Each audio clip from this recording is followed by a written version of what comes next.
have an unidentified flying object. Researcher on a mission with Dr. J. Andy Elias. We have an unidentified flying object.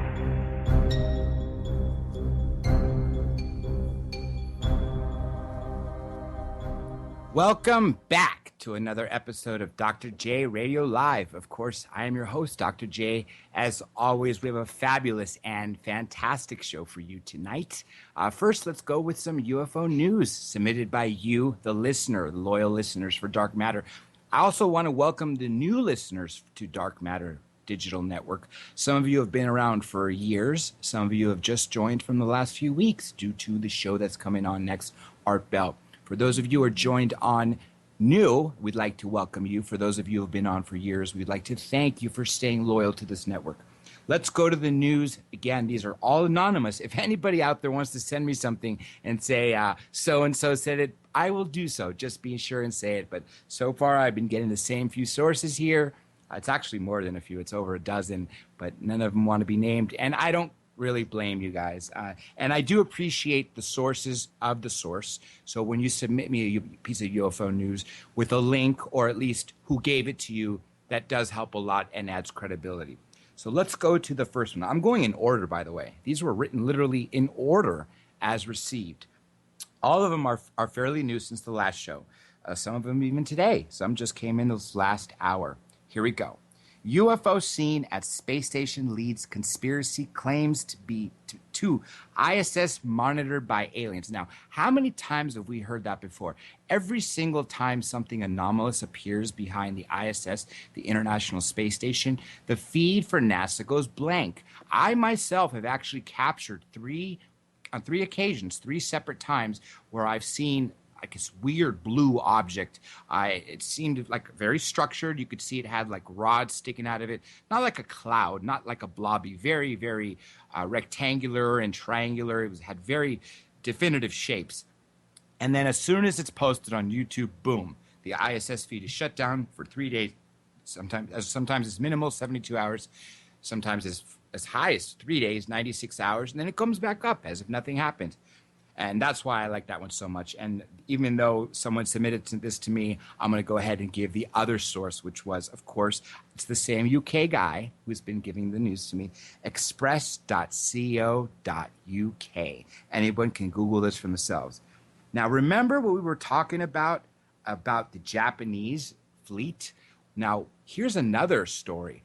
Was the Japanese fleet filmed in the U.S. 4 days before it came to Japan? Now, there is no video. I have yet to find video of the U.S. footage, and I sure would like you listeners out there who are researchers to go out there and find out where this occurred. This is very sketchy. This was literally one without a quote that was just sent to me last minute. It says you must talk about this since the last show and the show before that. The buzz was the 10 white orbs were flown over Japan and were caught on camera. You can all see that for yourselves. Just Google 10 orbs Japan and you'll find it. And there's a video link. Click it, watch it, whatever you think. I'd love to hear it. The third piece of news, Black Triangle, UFO spotted flying past blue moon. Again, anytime something is captured in space, I think is really fantastic. What gives it that much more credibility is when it's captured by NASA footage. Unfortunately, there was no much time for research on this one to find out which camera it was. Again, this is up to you researchers. Now, I'm a researcher on a mission. Anybody who's listening, I would hope you guys join Researchers on a Mission. Become researchers on a mission for the truth. Let's find out the truth out there, and let's get acknowledged, like Jeremy Corbell said, not disclosure, but acknowledged that we've been visited. And this last piece of news, now this is kind of iffy, but it is fun to look at. Alien crab found on Mars by NASA. This was August 2015, and this was actually posted today. And this comes from UFO Sightings Daily. Again, I've seen the picture myself. I don't know what to make of it, but it is something fun to talk about. So with those being said, anybody who would like to contribute to the UFO news section, please feel free to reach me at drjradiolive.com using the contact button.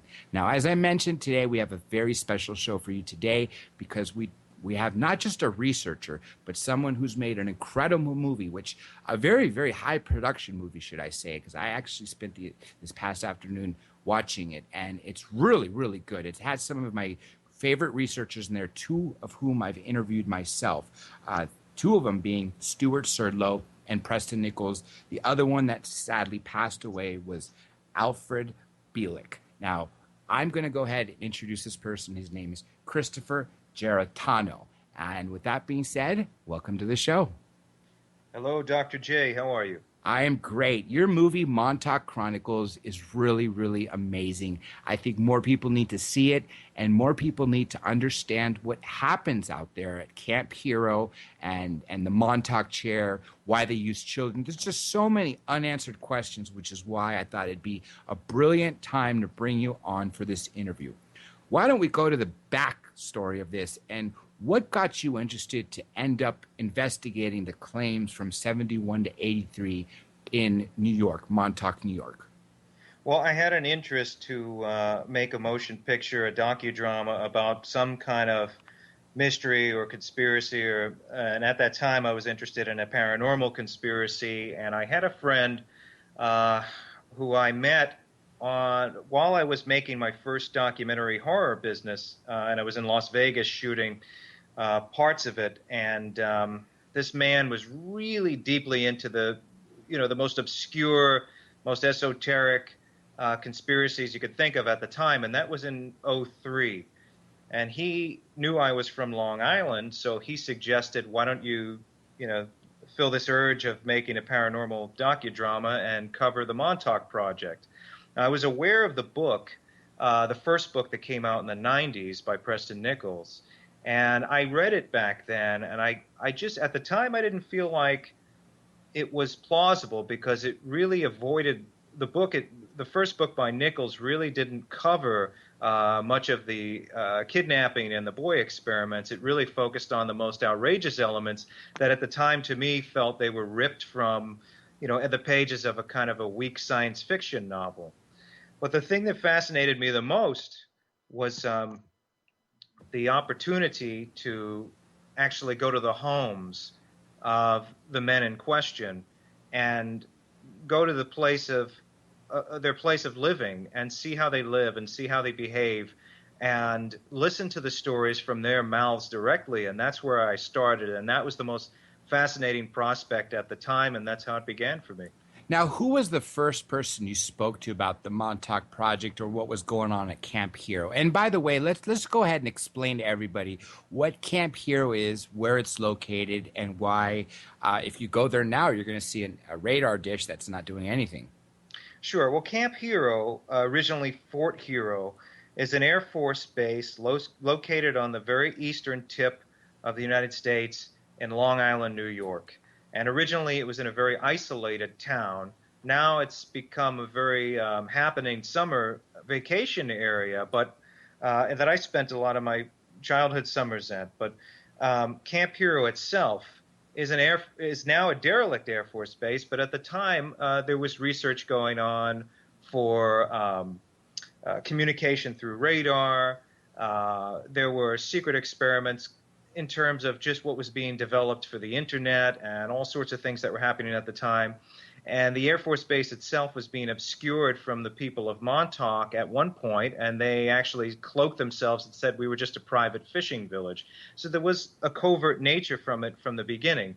Now, the tales started to arise later on, when Preston Nichols and Alfred Bielik would show up at certain kind of private circles in and out of New York City, different UFO clubs telling this story, and it was later that the first novel was written.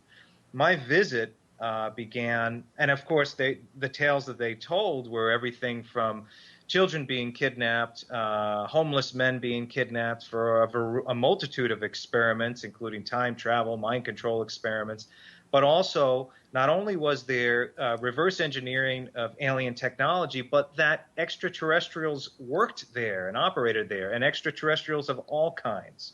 So I felt I needed to speak to these men. I wanted to hear them tell me the story because it was just so off the wall. Not the idea of an extraterrestrial, of course, or alien technology, but all of these things jammed into one place. It just didn't seem possible to me at the time. So the first person I spoke to, I went out to Fort Myers, Florida, to speak with Alfred Bielek when he was alive in '06. And that's the first of the three subjects that I actually sat down with. And sadly, he passed away before the conclusion of your film. Isn't that right? Yes, he did. Yes, he did. And I wish I had a second chance to speak to him, because I had, along the way, I made two movies actually. So along the way between the two, the one you saw and the one that everyone's going to see, and the first one that I kind of canned after screening it for a year, I felt like there was a lot more to ask him. So, was he one of the participants for all the people who has not seen the movie? Well, yes, yeah. I mean, he claims to have been. We don't have any solid proof that any of these men were involved. We have their testimonies at this point in time. But, yeah, Al claims that he was hired to be a program and psychic director, as he called it, and that he handled a lot of the kids and designed a lot of the mind control programming there. But at the same time, he also claims that at the program's most inhumane and brutal moments, Alfred claims that he stepped in and changed the whole thing around by reconfiguring the procedure of implanting the mind control. So whereas it was brutal to the point of where they were just killing a lot of kids or beating them half to death, Alfred said, instead, why don't you offer them an opportunity and give them money and pay for their college and give them a trust fund, and they'll do it willingly. So this is what he offered. Now, here's a very big aspect of the question.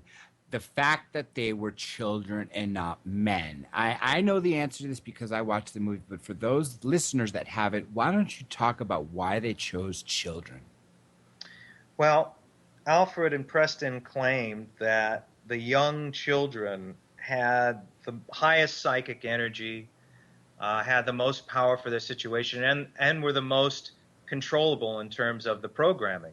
They were easily programmed. Their minds were more readily to be fractured. And also, the fact that these were apparently a good deal of them were runaway kids and homeless kids, that they wouldn't be missed. And then there was this other tier of kids that they would use that were supposedly like, let's say, the bad kids. In the case of James Bruce, the guy who shows up at the end of the movie, he claims that the programs that he was put into, they were just picking out all of the kids who were troubled.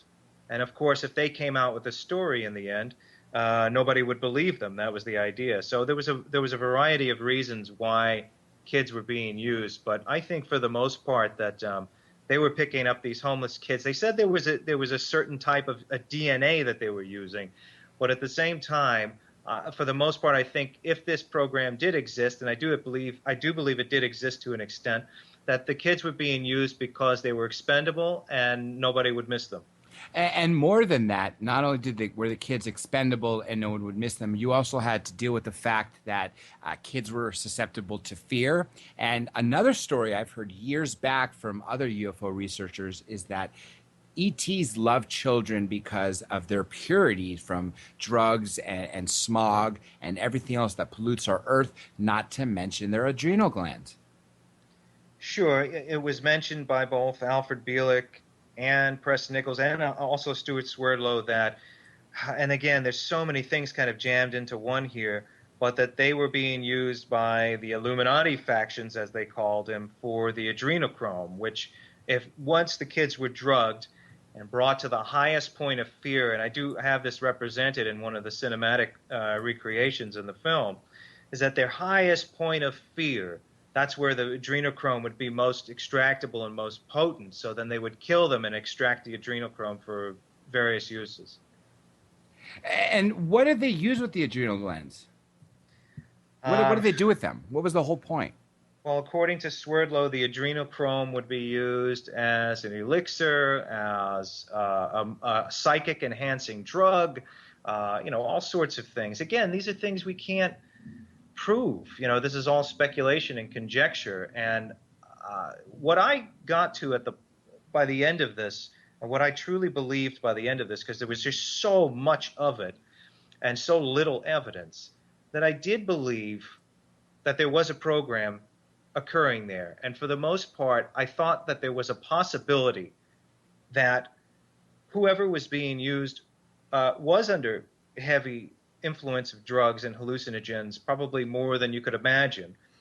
And what better way to cover this up than to stage, an alien abduction or an alien operation? I mean, if someone was under heavy hallucinogens and you wanted to use them for whatever purpose, let's say a mind control purpose as an experimental guinea pig, and then you had any plan to set them free later or that they would even escape, what better way to cover this up than to jam their heads full of images of aliens and monsters and all sorts of things? So it seems like the people that work there and the kids who were part of the programming all have these images in their heads. And I'm not saying this is exactly what happened, but after 10 years of researching this, I do think that that's a possibility. For whatever was going on there, again, if you get inside the heads of the people that may have been running this program, what better way to conceal it than to fill the heads of all your employees of things that would be unbelievable to the general public? So I did consider this. I'm very glad you brought that up because I've heard that from several sources. As a matter of fact, Dr. Greer used to be on the side of everything involved ETs. For instance, Roswell, he interviewed the Roswell witness at the time, Jesse Marcel Jr., before he passed away, and so many other people. But he currently believes that there's no such thing as alien abduction, that essentially it's the government using ETs as a scapegoat. And it goes to the point that you just made. What better way wouldn't it be worse to know that a human is hurting another human in such a fashion rather than blaming it on something that society doesn't even believe exists? I mean, I think it's quite possible that both have happened.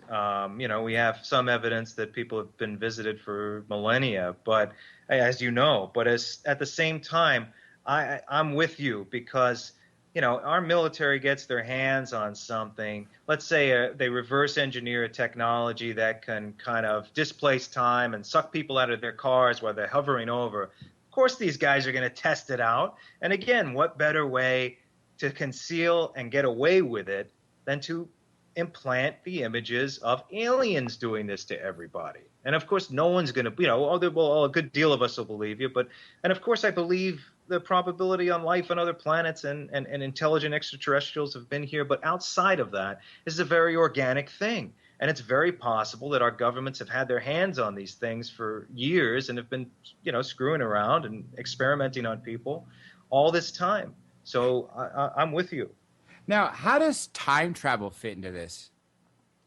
Well, again, it's another speculation. It's another story that was told that wasn't confirmed, but then later on I heard stories that just boggled my mind. This was 10 years of continuously hearing a story I wouldn't believe, and then later on hearing something that kind of confirms it. For example, and I'll get to the time travel in just one second. I just wanted to give you this one example. Absolutely. In 06, Alfred Bielek told me a variety of things that I had only heard of back then for the first time, okay? One of which was, let's say, the Leviton train that would go from California to New York. So fast forward to last year, all right, and it's being confirmed that this technology is about to be available. And they'll always give us the news 10 years after they develop it. So maybe Bielek was onto something, and it was a lot of things that he was talking about, so many different things. So I just feel like, whereas I wasn't going to believe something from the get-go, it always comes to later that I hear something that might confirm it. And for instance, in the case of time travel, there were the men in question, Alfred Bielek, Stuart Swirlo, Preston Nichols, all claim they were part of time travel experiments. Now, I interviewed Lee Spiegel for the film from Huffington Post Weird News. He's in the last quarter of the movie. He tells a story about our Right Stuff astronaut Gordon Cooper literally confirming that he was about to be part of a time travel experiment. So it's like when you hear this stuff from a much more, let's say, credible person with a confirmed history, someone you're going to believe, Gordon Cooper, it's like, if this guy is saying it, what do then you start to consider it. You start to believe it. And this is the place where I've been. It's not that I'm a skeptic. It's that I'm very careful about what I believe. I hear so much information and such very little evidence. So the one thing that I like to pay attention to, because evidence is very difficult to come by, hard evidence, if it's being withheld, you're going to have a rough time finding it. The one thing I like to pay attention to is credible witness. There are enough credible people saying the thing happened. I'd say it's safe to say, it probably happened. And I've heard a lot of people talk about the Montauk Project and the Montauk Chair, about the area of Montauk, and some people even relate it to the Philadelphia experiment. Did you uncover anything that relates to what happened in the 40s at the USS Eldridge with what happened in 71 to 83 in Montauk, New York? Oh, yes. Well, Alfred Bielik said it was in direct relation. Now, there's another player in this group of people that I did speak to on the phone. His name is Duncan Cameron. He's represented in the movie, but he did not want to be interviewed at the time, or couldn't be. And Alfred Bielik claims that he and Duncan Cameron were both on the USS Eldridge. If you go back a little bit, Al Bielik was on the History Channel years ago being interviewed as a historian regarding the alleged Philadelphia experiment. But Al claims that he was really there. Now, the way he claims he was there is that he said he was age regressed several times and that he had a different name. That him and Duncan Cameron, who were also part of the Montauk Project, were on the Eldridge when the cloaking device took hold. And at first I was like, age regressed, and I asked him more about that. Now, this isn't in the picture because I have 4 hours of interviews with Al, and again, it's a 2-hour movie and so many people to talk to and so many things to cover that we just couldn't do the Philadelphia experiment and the Montauk Project. But Al mentioned the age regression, and again, that's another thing in '06 that he talked about that I just felt was so science fiction. And Harvard did a study, what was it, 2 years ago, where they age regressed a mouse by 3 years or so. So everything that Al was coming up with that I thought was nuts seems to be coming true. And that's the crazy part, because truth is stranger than fiction. And when you have people who telling stories for literally their entire lives, 40 years plus, obviously, why would they put themselves out there as kooks when every other part of their life is normal unless something legitimately happened to them? I agree. I was, sitting with these men. It's not like they were making tons of money. In some cases, no money at all. And they adhered to this story for so many years. And yeah, you can call them crazy, but, I don't think so. I think listening to them, they're definitely a little jaded from the situation, all of them in their own right, and rightfully so, I guess. But, when, let's say I interviewed Preston Nichols twice, once in '06 and then once again in 2013 for the movie that you saw. And when the camera went off, and he knew it was off, it's so weird. He just kind of snapped to attention, because his usual demeanor is a little wacky. But I swear this, he snapped to attention, totally straightened up, became extremely lucid, and said, Christopher, there's just some things I'm not going to say on camera. I'll tell you a few things now. And he was just not the Preston that I was used to, let's just say. And so, I don't know, it leads me to believe that there's a lot more to it than these surface stories. And I think some of these surface stories might be disinformation mixed in, especially that first book and the first couple of years the stories came out. It seemed to be so candy-coated and so thin that now more people are coming out about these programs. And if we reverse back to MK Ultra or the Tuskegee experiments, at least we have proof right there, an admission by the government in 1995, that there were very similar things going on. So why would we put it past them to have conducted a Montauk experiment, at least where they were using mind control programs on kids? Let me ask you this. A few weeks ago, maybe longer than that, we had on, it's closer to a month at this point, Andrew Basiago, who claims to have been part of Project Pegasus, had used the Montauk Chair to travel back in time in the 70s. He claims to have, there's a picture of him from the Civil War. He claims to have given orders to General Washington. He even claims to have met Jesus Christ. Do you know anything about that story? Yeah, no, I know about Andrew Basaggio, and I also know that James Bruce was telling very similar stories, and then also Stuart Swerdlow claimed to have gone back to the time of Christ. Hey, maybe so, but if we don't have any artifacts to show for, we have their word, and the other thing, like I said, as an example, maybe they were all part of the mind control program. Maybe they were being used as Manchurian type soldiers to be triggered later for some kind of murder or assassination. And to cover it up, just in case they ever try and tell the tale, what better way to make them look crazy than to implant images of visiting Christ or going to Mars or all sorts of things that to the most of us is impossible at this time. So What's your personal take on the extraterrestrials? Do you think they were just used to scare the children, or do you think they were actually used, or they were actually present? Because there are stories of bases such as Dulce in New Mexico that houses both humans and aliens working together.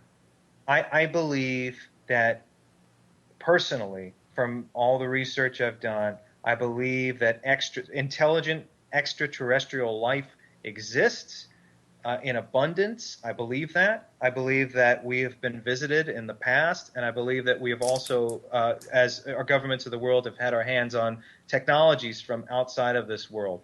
But I can't confirm 100% that they were at Montauk. And I did speculate that, even though these things might exist, and even though our governments may have been in contact with extraterrestrials, it doesn't mean that everyone that claims they saw one at a program did actually see one. Because I also feel like, let's say if you're killing people, you're kidnapping kids. You don't have to pay anybody, right? You're kidnapping all these runaway kids for these experiments for mind control purposes. Regardless of the fact whether extraterrestrials exist or not, what a great way to cover it up, I mean, I just think that was their mentality at the time, just to cover it up. But again, it's weird. As you can see, I'm I'm living in two atmospheres Two worlds. at one time. Yeah, I got a listener question here. This is Megan from Dallas, Texas. sure. What was it like walking into Camp Hero for the first time? Oh, I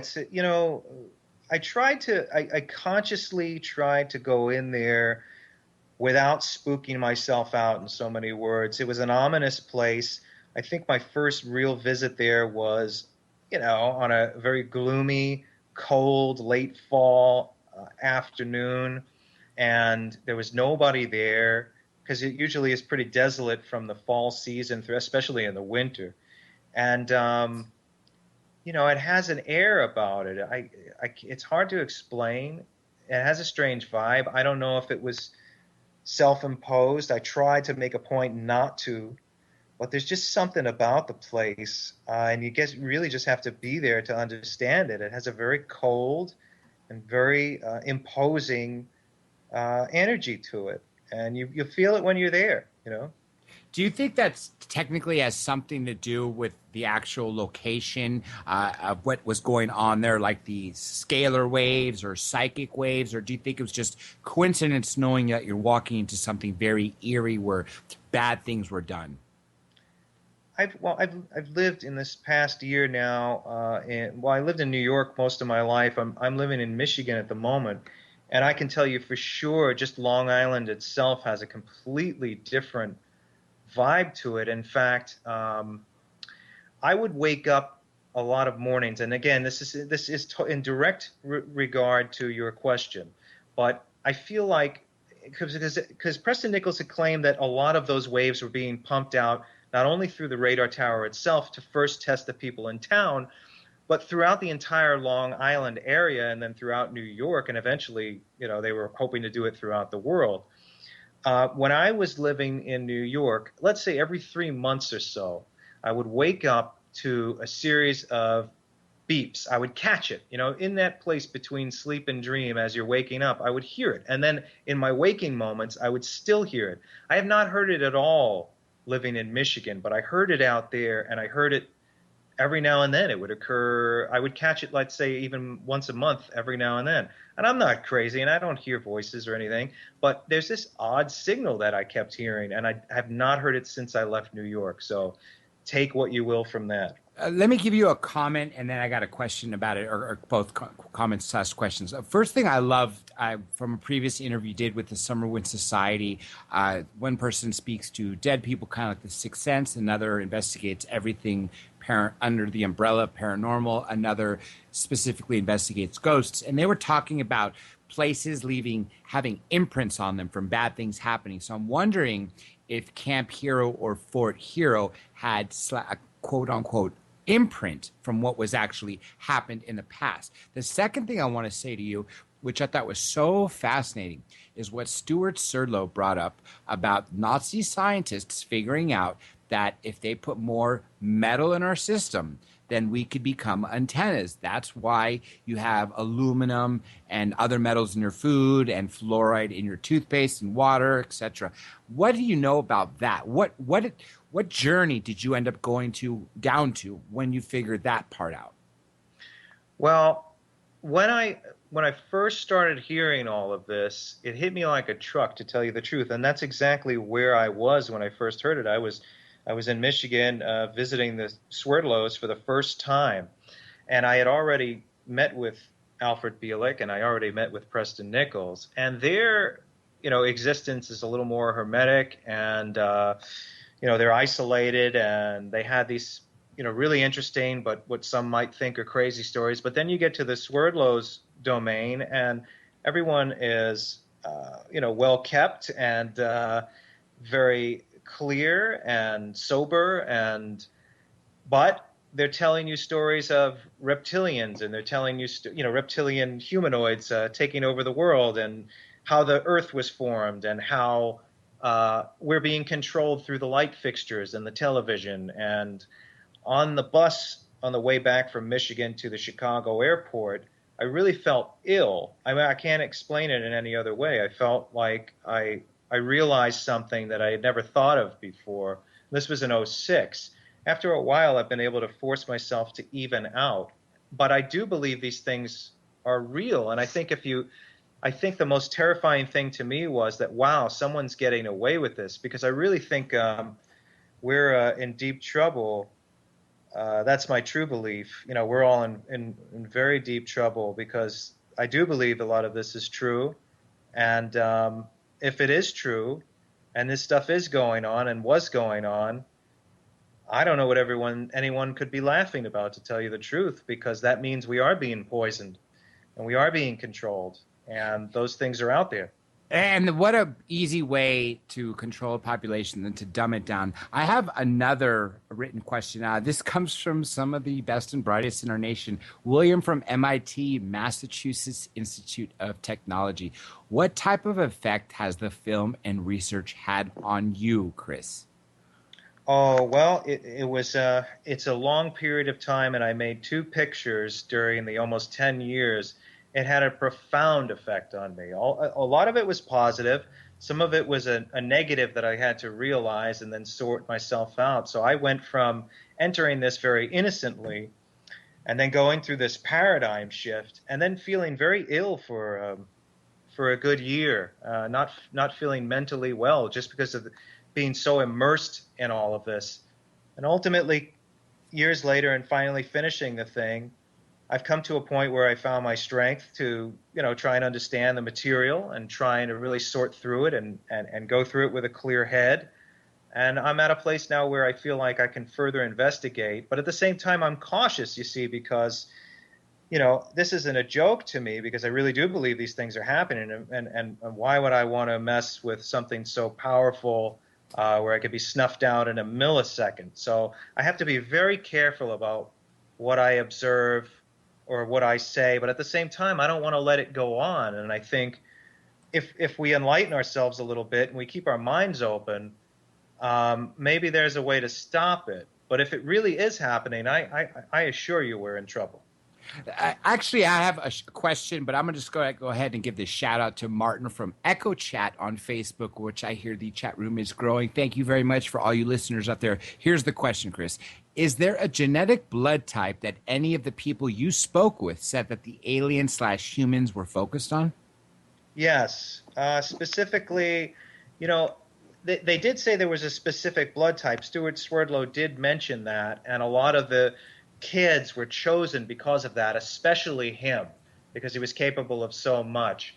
I think he delves into it further in his series of books, exactly what and where it came from. But from my position, as much of the information that was given to me, I was really trying to find, I was an observer. I observed what these men were saying, I recorded it, and I wanted to illustrate their stories, and I felt that was my purpose in all of this, more so than trying to find a big answer or really confirming any of these things. I was an observer. I wanted to visit this little planet, a la, Montauk Chronicles, capture information, and give you an experience and allow you to really try and absorb this thing. So yes, all of that stuff about the blood types are mentioned, and then there's several documents that were written that really get into the details of it. But my question is, we really don't have, at this point in time, we don't have the evidence to fully confirm it. So I just say, like I did, go and absorb the information. I wouldn't go and repeat or teach until we know for sure. I just like to stay cautious with information, because a lot of this information is true, but at the same time, it could be mixed in with a lot of fabrication, and I don't want to just regurgitate info. I want to observe and allow you to absorb it. One thing that stuck out in my head from watching the movie was what the Swerdlows, Stuart and his wife, created to sort of a mental exercise or a psychic exercise with these cards. Can you talk about that for a bit? Yes. The cards themselves and the symbols apparently go back to what Stuart was taught in the Montauk Project. And now Stuart has a company and an organization called Expansions. And what Expansions does is that they utilize the information and the teachings that Stuart learned during his entire 13 years in the Montauk Project, and they teach it to you to use it for more positive reasons and to resist the mind control that's out there. And this is what they claim Expansions does for you. So the cards themselves they're printed symbols. Each symbol has a meaning. And just like any other catalyst, you would focus on these symbols for different reasons. Some would apparently prevent the mind control. Others would keep you in a positive mood. But most of it is really just to resist the constant and ever-present mind control that's out there from these organizations. Can you talk about the actual process of how the Montauk Chair worked, or the experiments in general, how they worked? Like once they pulled a child into the underground and, what is the table or to the chair? Because I know everyone talks about a Montauk Chair. Okay, well, the Montauk Chair, and I can tell you some interesting stuff too, because Preston claims that I was actually put in a version of that technology when I visited Preston. The Montauk Chair itself was used, allegedly used for a lot of different reasons. One of which, the psychic Duncan Cameron would sit in the chair, and apparently the chair itself was used to manifest thought into physical reality, according to Preston Nichols. So, for instance, if somebody thought of a glass, they could manifest that thought into a real glass that you could touch with your hands. The other one was to travel through time or travel through dimensions.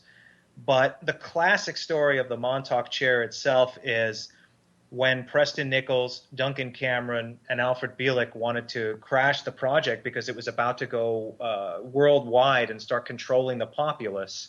They felt this needed to stop. And so Duncan Cameron, who was used to creating things like a glass or a book, or as far as living things go, a mouse, thought of the movie Forbidden Planet, the monster from the id. And apparently he created the monster from the id in our reality, which they called Junior. It ran around the base, tore things up, and that's the reason why the Montauk Project, according to these gentlemen, shut down, because they created this creature through Duncan Cameron's mind and using the chair as this step-up transformer, as Stuart Swerdlow calls it. Now, what was it that these children were seeing aside from monsters and aliens? Were they seeing different times? Yeah, well, I mean, Alfred Bielek claims that he visited Mars several times with Duncan Cameron. They went back in time. The kids, well, Stuart Swerdlow was one of the kids at the time. So he claims that he traveled back to the time of Christ. He traveled, well, Alfred Bielek said he went back to the Civil War, went back to World War II during the Nazi regime. All of these different things. They also claim that the South originally won the Civil War and that we went back in time and rearranged it. James Bruce claimed that even though he was not even alive during the time, but he was on several missions. He traveled back in time and fought in Vietnam. I've heard all sorts of stories again, but no evidence, and just the stories. They claim that they were able to transport. I think James Bruce said he transported towards the sun at one point. So I mean, it's just so much information. And again, when you hear things like that, okay, I can swallow that you traveled 2 minutes back in time, but now you're at the time of Christ and you're capturing a vial of blood. This is the story that Stuart recalls. So it's a lot to take in, and if you're just believe in all of this in one shot, I would say that's very dangerous. Yeah, you absolutely have to separate the wheat from the chaff. Was there anything that you heard from any of these testimonies that you questioned, said, okay, well, let me just put this out there for the viewer, but personally, I don't necessarily think it happened? Yeah, well, again, I really believe that there's a strong chance that the imagery is so fantastic. Even traveling back in time and going on these great missions that, like I said, if someone came out of this program and started telling everybody about their experiences, most people wouldn't believe. But what's interesting is we live in a time now where a lot of people are. I mean, I suspect you're around my age, or I mean, I'll be 40 next year.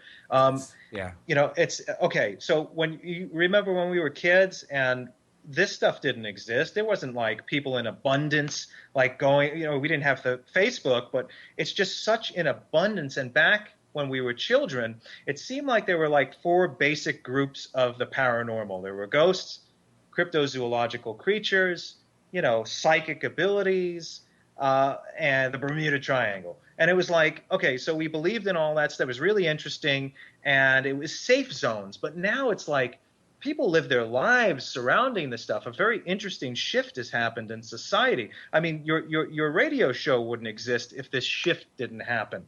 So it's a really interesting thing to me, and I'm just trying to be very cautious during this time, because a lot of the people I care about and a lot of the people I love are very staunch and adamant believers of all of this, and I respect them. I really do. But I'm very cautious about what I allow and what I am going to believe. I need to sometimes it takes time. It's going to take me years before I make a full decision on what exactly I believe, because I'm in awe of what I discover every day. It's amazing. Isn't it crazy how the deeper you go down the rabbit hole, the stranger it gets, and truth really can be stranger than fiction? And I'm glad you made the comparison of the safe zone versus us living in the danger zone. I got a listener question here for you. This is for Philip from, forgive me if I mispronounce this, Saskatchewan, BC. Do you know what age range the kids were that were taken? Yeah, Philip, I think for the most part, the kids, now, Stuart Swerdlow apparently was being abducted from his bedroom, I guess because they localized in on his DNA, but as young as, I think, 6 years old. But for the most part, they wanted runaway teens, so anywhere from, I guess, 12 to 19, was a big thing for the mind control situation. But they were going after younger kids as well, according to Stuart. We are joined now by my co-host, who's usually in the UK, where it would normally be 3:45 a.m., but he's actually in Indonesia, where it happens to be Friday, I believe, 9:45 a.m. Johnny, welcome to the show. I know you have a question for Chris. Johnny, you there with us? I don't know. Johnny, we may have lost you. It's okay. Come back whenever you have that question, and we'll bring you back on. Okay, let's go back to have the disposal of these children's bodies. Do you know what happened? Because in your movie, you speculated that some were either burned, some were obviously some lived. Obviously you had these people that went through it, such as Stuart, Alfred, and of course, who was the other one that I've written down? Of course, Stuart Alford and Preston Nichols, of course. Yes. That's right. And then they talked about lime over bodies or burning them or stuff like that. Can you go more into detail about what happened with that? Why would they even dispose of them? Now if kids were dying in the program, they certainly, I mean, you also remember that in the 70s and 80s, a lot of kids were going missing from the guy in the strange white van, or they were just there and they weren't. So I always thought about this, and a lot of kids still have never been recovered. So wouldn't there be a body, or wouldn't the kid come around sometime in later life? I don't think it was just serial killers kidnapping all of these kids. So there was some kind of program. I truly believe that. And now the disposal of the bodies. Well, I'm just thinking if I was going to dispose of a body, I would have a crematorium built in this billion-dollar facility. Exactly. So I think that's one way, and I tried to represent that in the film. But Stewart was talking about lime. He was seeing lime being thrown over bodies decaying. They could have been thrown out into the ocean at some point, but they were disposed of. Now, James Bruce, the gentleman in the end of the film who's wearing the mask, he claims that there are bodies buried in a marsh directly across from, if you remember at the end of the film, directly across from that area where he said he was brought down to be experimented from. It is now a dry marsh. It clearly was a pond at one point, or a body of water, and he claims there are bodies in there, and he says if you dig in there, you're going to find bodies. So. We have another listener question here. It's Cindy from Orange County. It says, do you believe that these Montauk-like programs continue to exist to this day? I do. If they existed then, Cindy, they exist now. I guarantee it. Now, what was the precursor to this? Obviously, we heard about the Philadelphia experiment. Do you think that was the origins of such experiments? Well, partially, I guess, in the sense of time travel, it carried on, and I guess maybe some of the Nazi scientists who were part of these technologies early on, according to Alfred and Preston, they went from earlier experiments on to Brookhaven Labs, which isn't far from Montauk, of course, and then from Brookhaven, once Congress kicked them out, over to Montauk, and they resided there. Earlier programs, MK Ultra, certainly, yes. I mean, if we even go back to the time of Stalin, and obviously outside of this country, he was, trying to make a race of superior guerrilla men. So, I mean, there's a lot of weird stuff going on with big government. And we also know for a fact that Hitler, to an extent, was using mind control when we interviewed Colonel Aquino, who wrote a book called Mind War. And we're not talking about using psychedelics or drugs, talking about using the five senses, everything from speech to what you see, to feel, to, the pomp and circumference at the Nuremberg ceremonies, all that stuff. It's all has an effect on how you feel. It can either make you really angry or really susceptible to a certain idea, or really happy for that matter. So let's not forget that for everybody listening, anybody to this day could be affected just by your surroundings. For instance, they always claim that having a messy room will put you in a bad mood versus walking into something that is neatly arranged. Feng Shui is something along those lines. I just think it's really fantastic. Now, why do you think it ended in 83? Was it 80? 83, yes. Well, number one, I think maybe 83 is around the time that, I know my family would take me out for the summer vacation. So maybe Montauk was just getting a little heavy. Maybe it was getting a little too populated by that time. But according to the men in my film, they claim that they crashed the project because it was becoming to be too much. The technology was running away with them.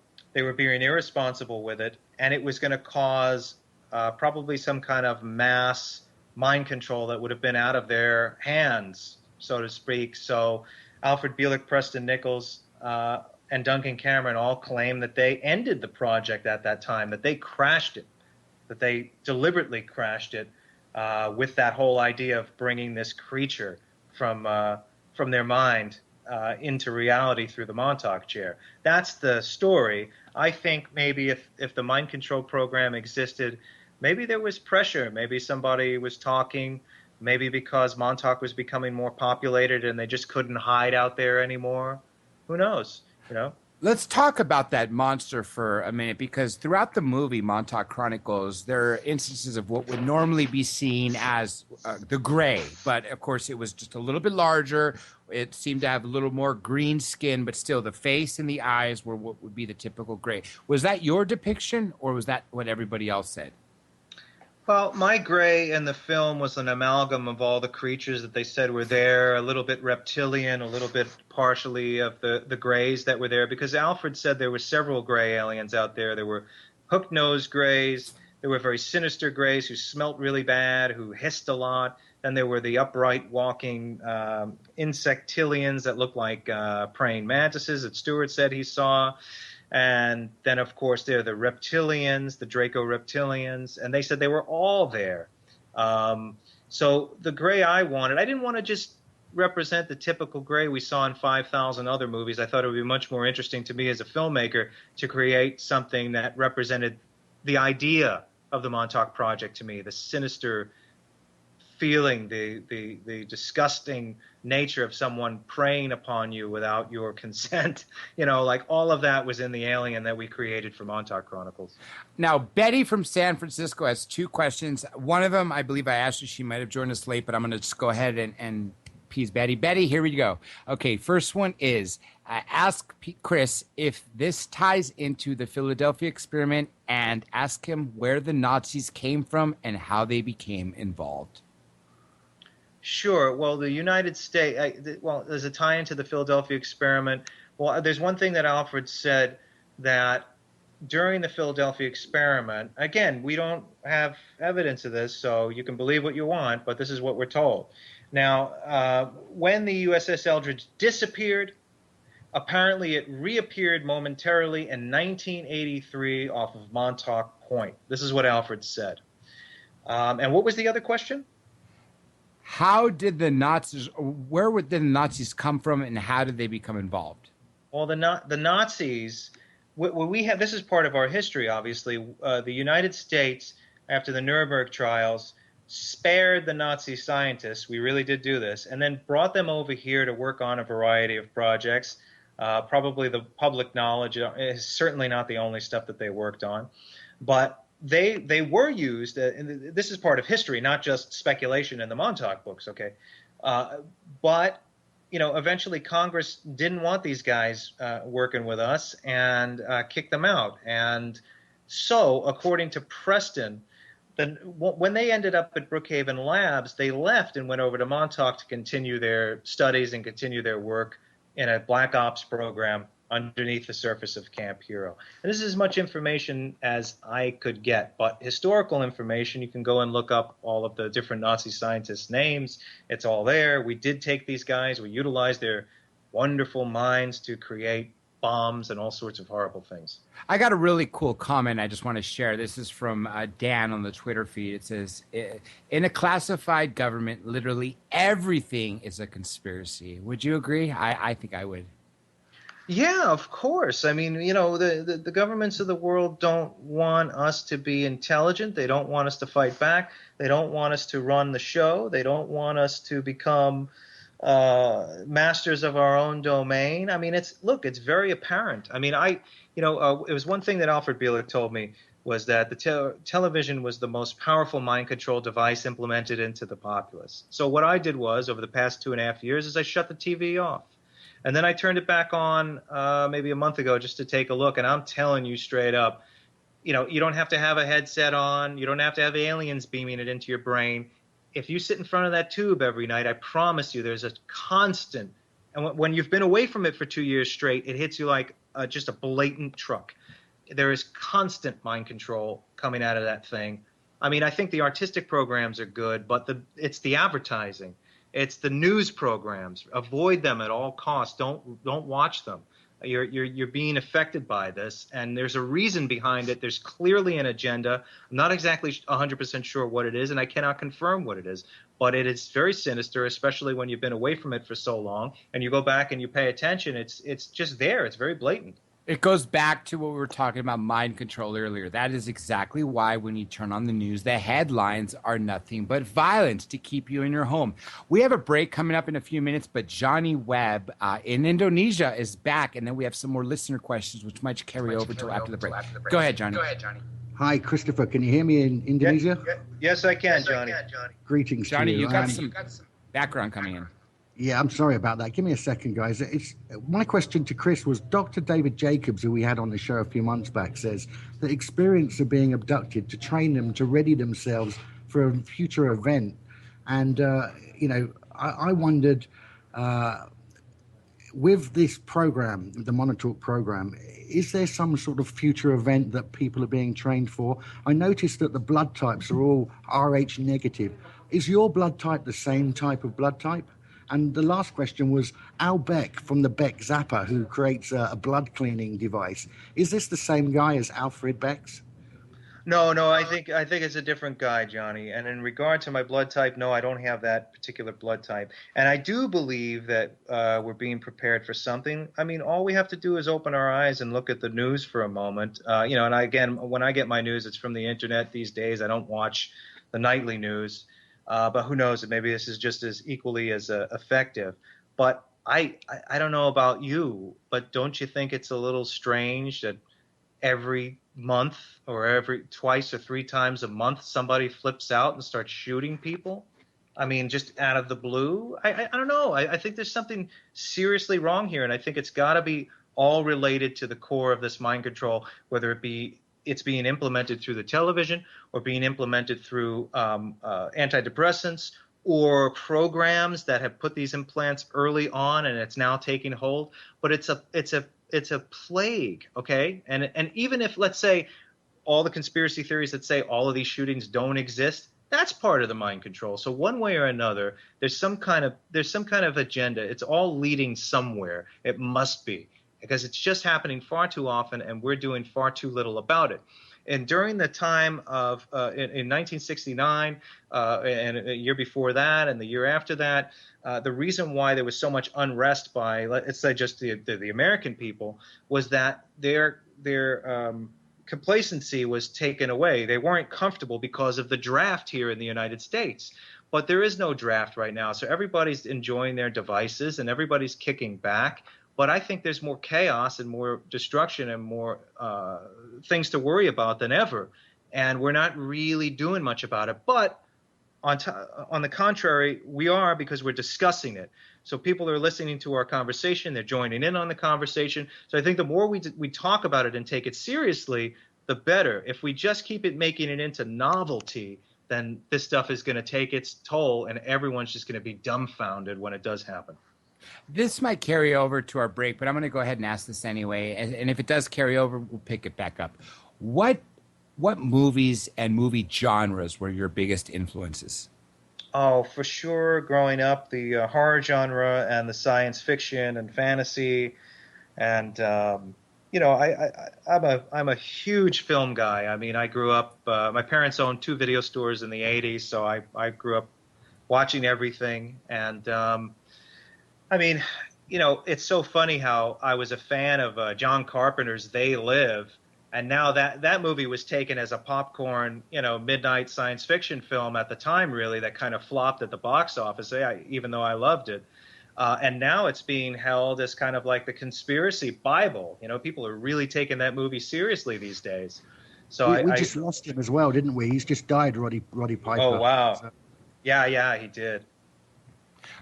Okay, here's another question. Now, you sort of covered it, but I'm going to go ahead and ask it. This is Ann Miller from the Echo Catch. This is that chat room. Are there any witnesses to the creature attack other than those involved? Yeah, Ann, I was curious about that myself. If there are really, the witnesses are Alfred Bielek, Stuart Swerdlow, Preston Nichols, Jack Pruitt, who is no longer alive, apparently. I have not been able to locate anybody at this time who was in the base who witnessed this creature outside of the men that I spoke to. So those were the witnesses that we could find right now. However, I do have somebody that came forward recently and covertly to me after they heard me on a previous radio show that I feel is very credible.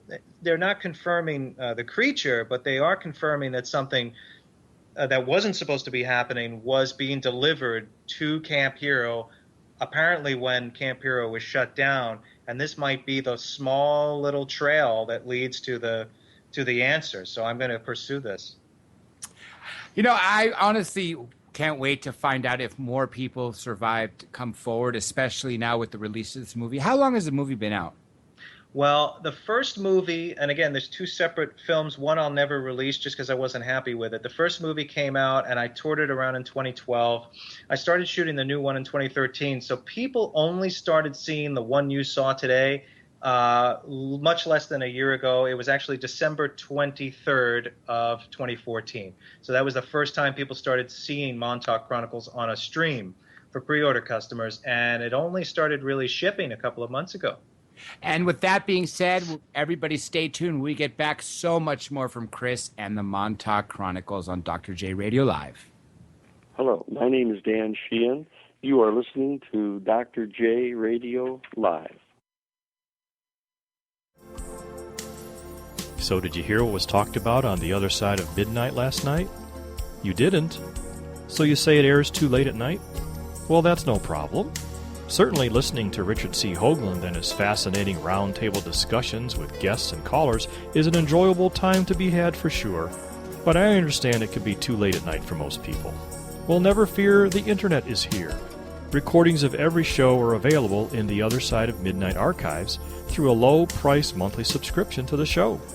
Visit OtherSideOfMidnight.com and click on the sign-up link and listen to the shows anytime for a bargain price of only $5 a month. Then you can get your daily fix of cool, out-of-this-world programs that only RCH can deliver. Don't take a chance of missing out on great, old-style, long-form discussions of topics you really need to hear about. That's OtherSideOfMidnight.com. Sign up tonight before you fall asleep again.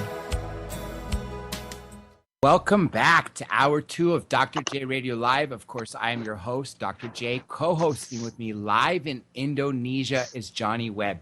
Real quick, I want to remind everybody that you can see all the future guest info at drjradiolive.com. I'll tell you more about that and what's on YouTube at the end of the show. But first, let's ask our guest, Chris Garetano, where we can find you, your movie, and everything else. Go ahead, Chris.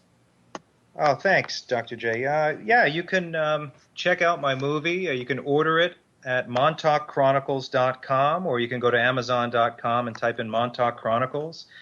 And currently I'm preparing to do a couple of new movies, a new paranormal themed picture, a follow-up on Montauk, and also a picture I've had in development for a long time called South Texas Blues, which is kind of a fantasy drama about the making of the Texas Chainsaw Massacre, 1973. So nice. That's going to be good. Where can everyone find this stuff? Where can they find the movie that I just watched? The movie you just watched can be found on MontaukChronicles.com. You can order it there, or you can order it on Amazon.com. So you're ordering at those two. Have you thinking about putting it on Netflix or on other sources like Google Play? Yeah, it's a thought, but right now we want to make the discs. It's the best way to watch the movie. We have a great surround sound mix if you have a surround sound system. The quality on the Blu-ray is amazing. It's loaded with extras. And currently right now, Netflix doesn't really provide extras, so we decided to keep it exclusive to Amazon and our website at the moment. And that's exactly why I brought that up, because I wanted to talk about the fact that you have this in Blu-ray. Not very many people produce movies in Blu-ray these days. I mean, of course, it's the new platform, but because most people don't have Blu-ray players, a lot of them are DVDs. So the fact that you put that extra effort to make it into Blu-ray, to add that extra quality sound and picture, I think is super fantastic. Now, let's go back to some of these other questions. Here's another one. This is from Marty. Are you aware of any of the use of screen memories so victims would possibly think something else was happening than what actually was? Oh, yeah. I mean, that's my thing. I totally believe that, I believe that there's a strong possibility that number one, there was a mind control project, a very brutal one, a very selfish and covert and brutal mind control project, much like MK Ultra. And second, I do believe that the best way in their minds at the time to cover it up was to create the most ridiculous science fiction story they could and implant it into the minds of all the people that were being used for this program.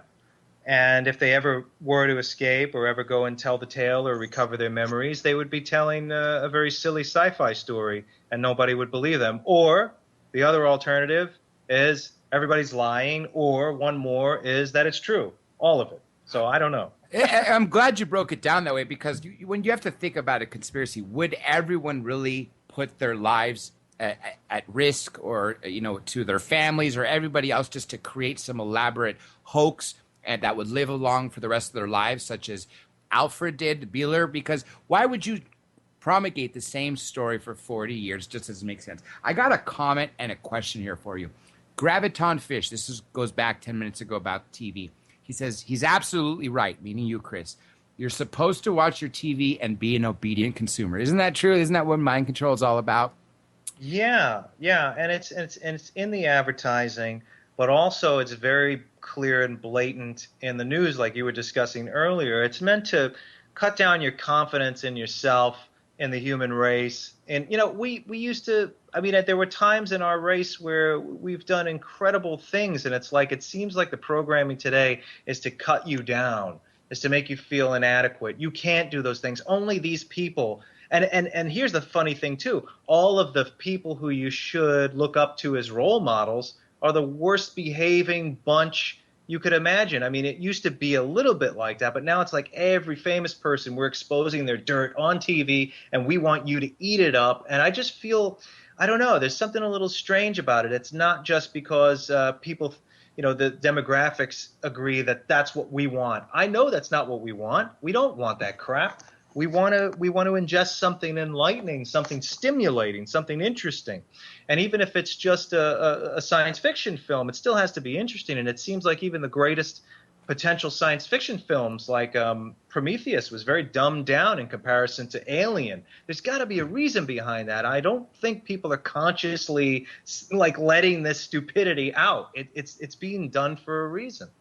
To keep us in line. Now, here comes a question from Dan, who goes on the Twitter feed at Don Dano. Did Mr. Garetano ever meet Phil Schneider? No, I never met Phil Schneider. I spent time with Alfred Bielik, and Alfred met Phil, and he was telling me stories. I'm going to let some of the there are a lot of deleted and extended versions of the interviews with Al on the Blu-ray. We fit as much as we could on the DVD. There was also a DVD of Montauk available too. But I've already let out a couple of deleted scenes that didn't make it to either disc.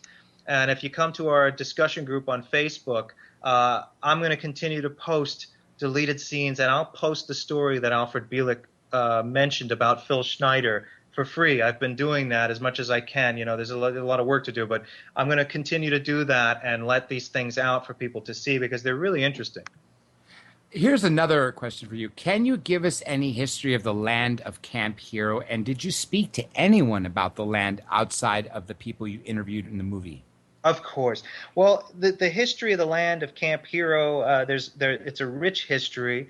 It goes back to Native American land. It was originally kind of purchased from the white man and the settlers in that area, and then eventually became a place where George Washington was visiting and had housed weaponry and a stockpile of weapons. And then we fast forward to the Spanish-American War, and that's where Roosevelt took the Rough Riders to kind of sanctuary and quarantine after that battle. And then it just keeps going forward into Fort Hero and eventually Camp Hero. And I spent gargantuan amount of time speaking to locals, spending time researching in the library. It's just the stuff that I got wasn't really that interesting. And in fact, I'll put it out there for people to see on the deleted stuff that I'm giving out for free online. It just wasn't, I couldn't get a straight story out of anybody. It was very convoluted. Every time I talked to somebody, it was like, if I put it in the film, it would have been like Blair Witch Project, even though that was a fabrication. It would have just been people speculating about the legends, and that's not the direct. I didn't want to waste time with that. I wanted to hear as much from the men as possible, and as a filmmaker, because I'm a filmmaker, I just wanted to create these things and do it symbolically a lot of the time and with suggestion in my cinematic scenes. And that's the decision I made to go forward with my film. If we spent, let's say, 10 minutes hearing a local story about, oh, I heard a UFO flew by, it's just I had so much of that. One interesting guy that I did speak to was a local fisherman. And you can go watch this right now, either in the discussion group on Facebook or on YouTube. I call him the Boatman.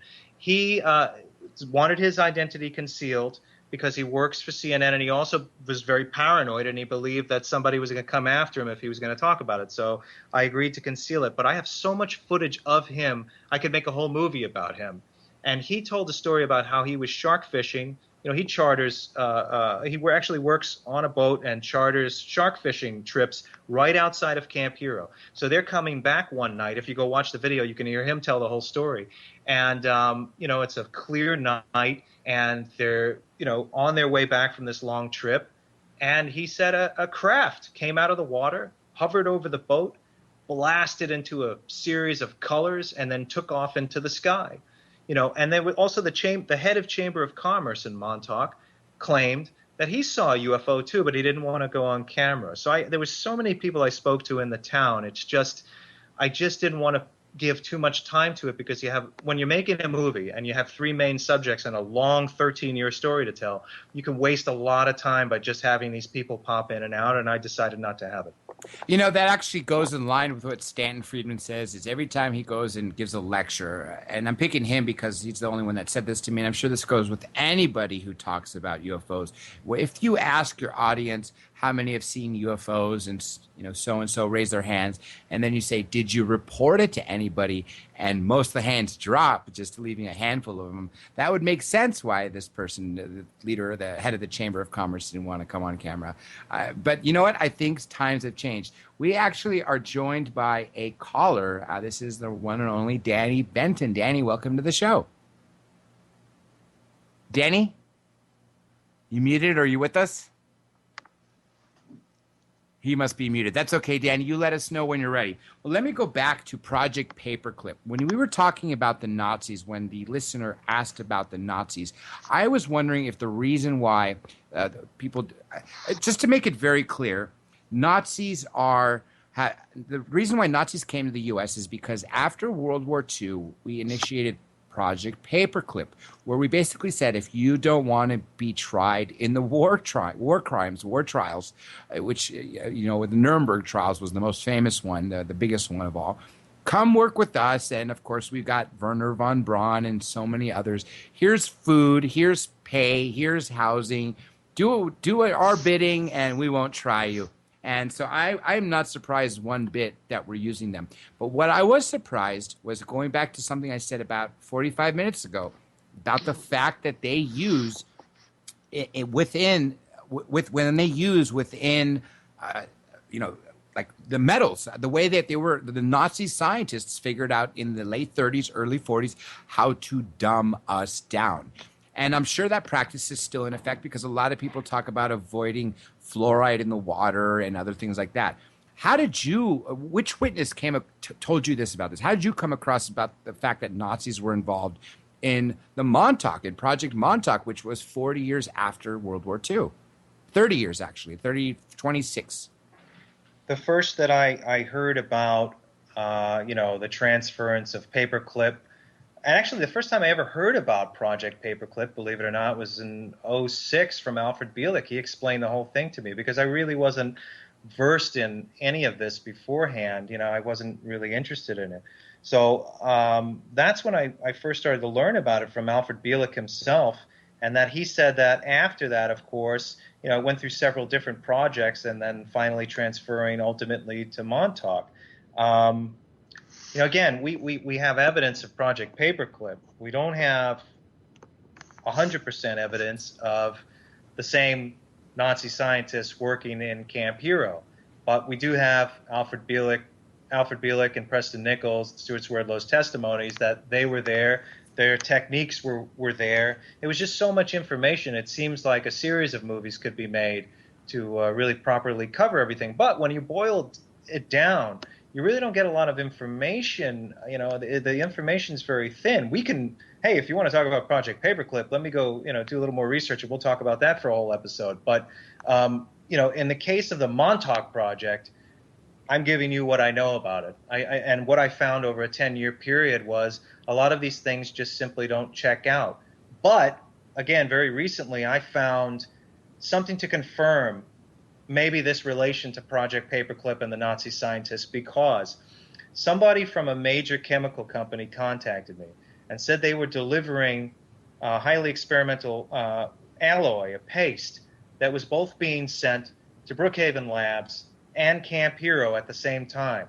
And that could be the connection that would confirm, the long lineage between Paperclip and the Montauk Project, and some connection in between. Because those same scientists did end up at Brookhaven Labs eventually.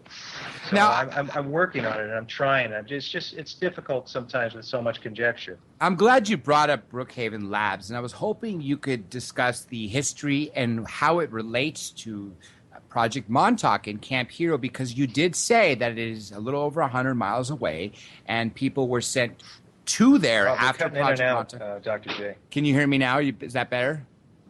I was saying Project Montauk, right, at Camp Hero. You mentioned that Brookhaven Labs was about 100 or so miles, 110 miles away, and that some people were sent to Brookhaven Labs. No, Brookhaven Labs is less than 100 miles away from Montauk. It's very close, actually. And what exactly is the relationship? I mean, what do they do at that lab, Brookhaven Labs?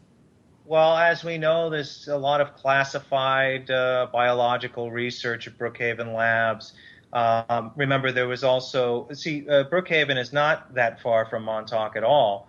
And then there's the Plum Island Research Center that was also not very far from Montauk. And there's talk that all of these three places were connected. There was work, the Plum Island Animal Research Center, disease control and animal diseases. That's what they said. That's what the front was. But I don't know if you heard, but a couple of years ago there was a body found that washed up on shore. It was either right at Plum Island or over at Montauk Point, where a man with extremely long fingers was found. So they're saying there's a connection between these three places. We don't know everything that's being developed at Brookhaven Labs because it's classified. A man with long fingers, can you describe that a little more? Because that sounds to me like a genetic experiment. Sure. There's a man with abnormally long fingers that was found that washed on shore. And the funny thing is, around that time, that whole stupid thing with the Montauk monster was in the papers, and I think that was part of the cover-up. I mean, like, a dead raccoon washes ashore, and everyone's saying, oh, what is this thing? It must be a monster. I couldn't believe it made it into the news because it was clearly a dead raccoon, decomposing, of course. But at the same time, there was a much smaller story about a humanoid with no hair, okay, very pale skin and extremely elongated, maybe 10 to 12-inch fingers on the body.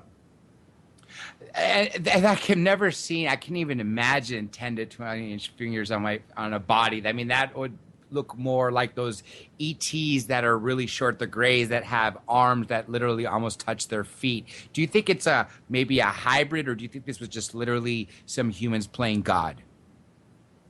I mean, I think possibly something that was designed over at Plum Island, I mean, I recall years ago there was a man, this was on CNN or 2020, and he was, researching the genome, and he was planning on going out to South America, in his words, to create tiger people. That's what he said, right on TV. I'm sure we can find this somewhere on YouTube. But I remember that clearly, and this was on like 60 Minutes or 2020 or one of those things. And she said, well, why are, the newscaster asked him, why are you going to do this? This guy's like Dr. Moreau. And he's like, because I can.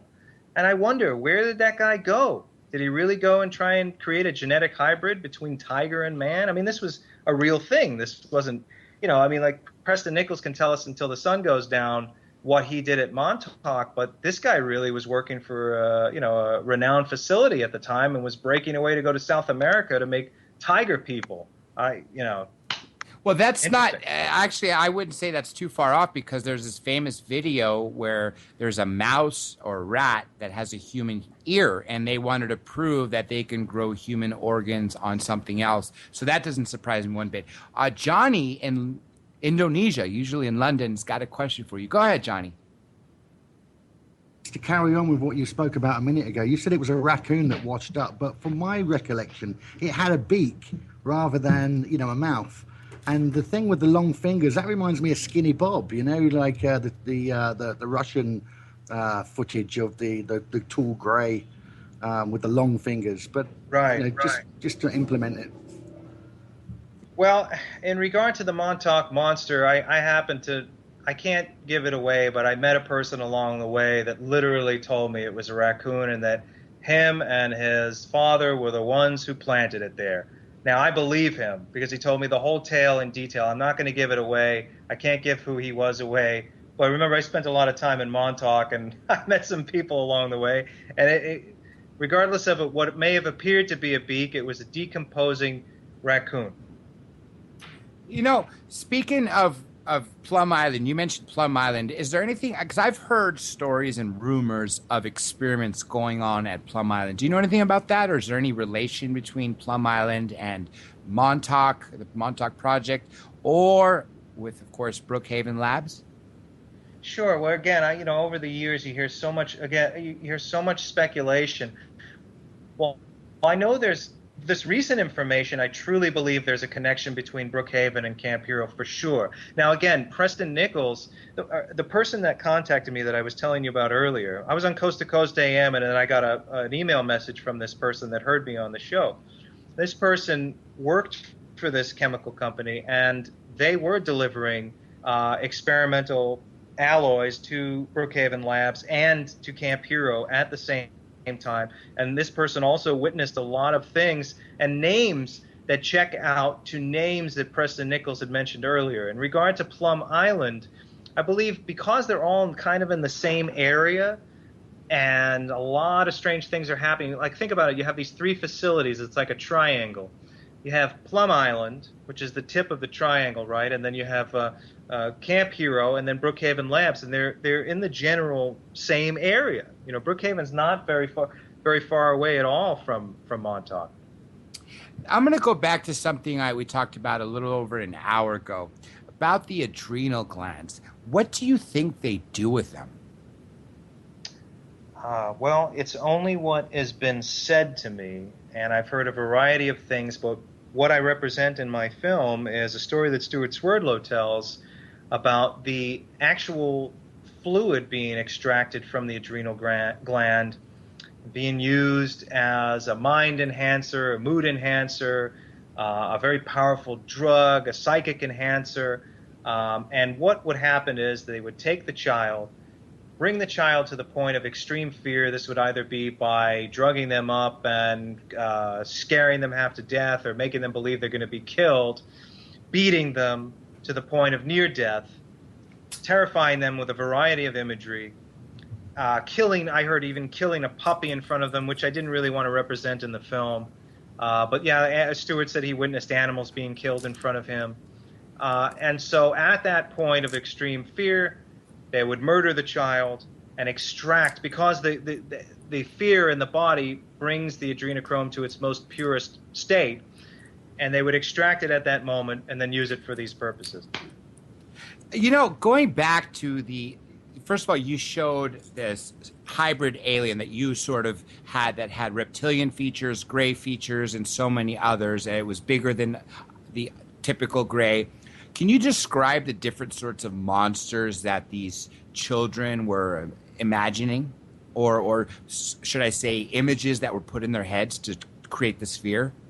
Well, again, I can't say for sure. If you look at like the poster for Montauk Chronicles, there is a gray alien but with a very human hand, and it's saying shh.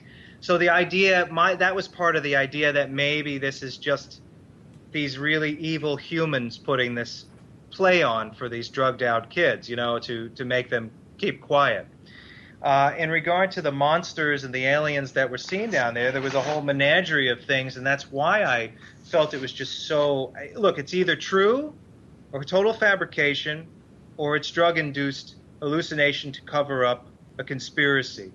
And it's one of those three things.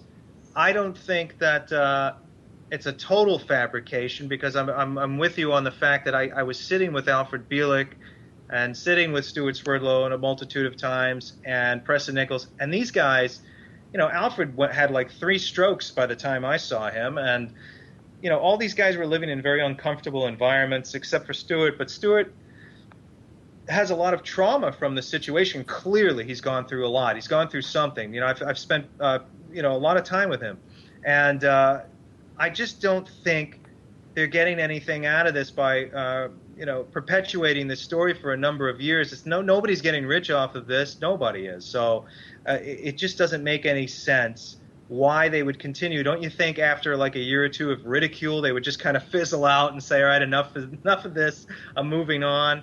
No, they continue. So there's something to be said about that. I mean, I guess you'd have to put yourself in their shoes for a moment, and if you were to make up, and the other thing is this, here's a great question.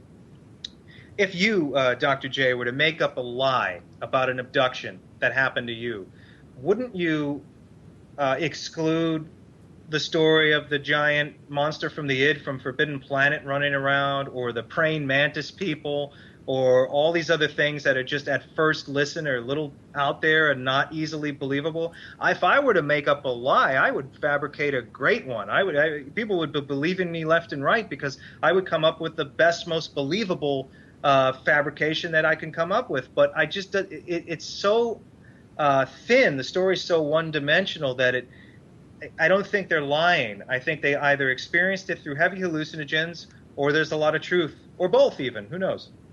And of course, some of the heavy hallucinogens you mentioned in the movie were LSD, if I'm not mistaken, right? Yeah, heavy doses of LSD, that's what Stewart said was being used.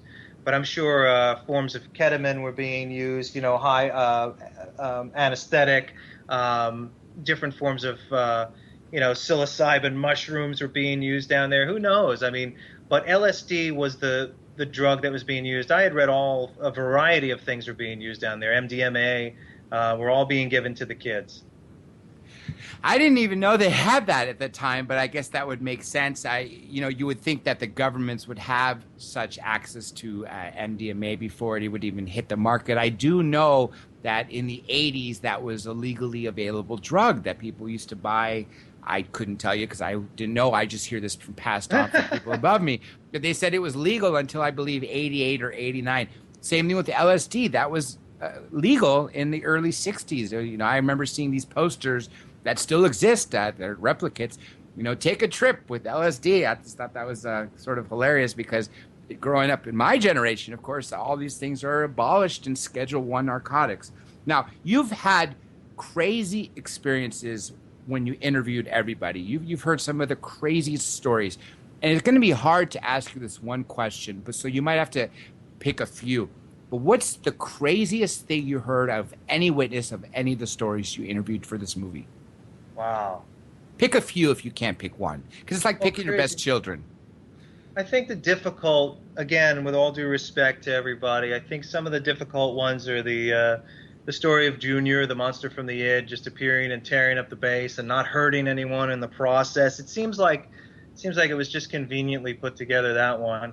And then, some of the time travel stuff, I mean, literally going to and I'm not saying it didn't happen, but I just find it was difficult to swallow when I was hearing it. Was the extracting blood from Jesus Christ was a difficult one.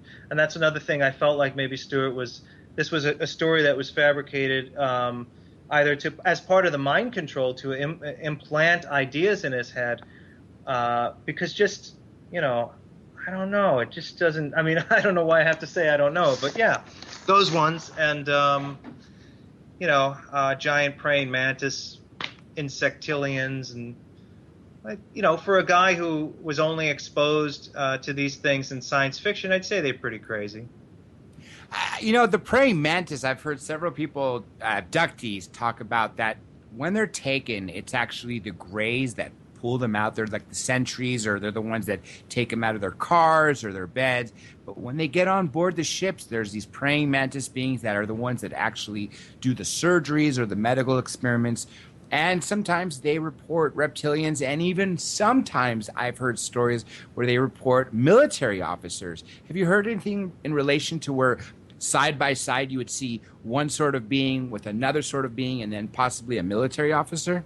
Yeah, I've been hearing it for years. It's the whole story coming out of Montauk. I mean, there were military. One story, this was a weird story. There was a story that was being told, I think it was by Preston, about there were several military officers getting drunk one night and playing cards. I don't know if you ever heard this story. And so one of the grays, one of the smaller gray aliens, was passing by, and he was on his way to go do some work in some other part of the facility. And apparently these gray aliens, excrete waste through their skin, so they really stink, And so these guys were all drunk, and they grabbed this little guy and said, "It's time to get you clean." And they took him into a shower stall and started scrubbing him clean. This is one of the stories that he told me. That's a good one, right? Yeah. That was a good story. What year did he say that occurred? Oh, must have happened in the late 70s. That's crazy. A stinky alien, take it and throw it in the shower. Yeah. I wonder how many drinks they've had to get to that point. Because I saw something scary looking. I don't think I'd go up to it. Would you?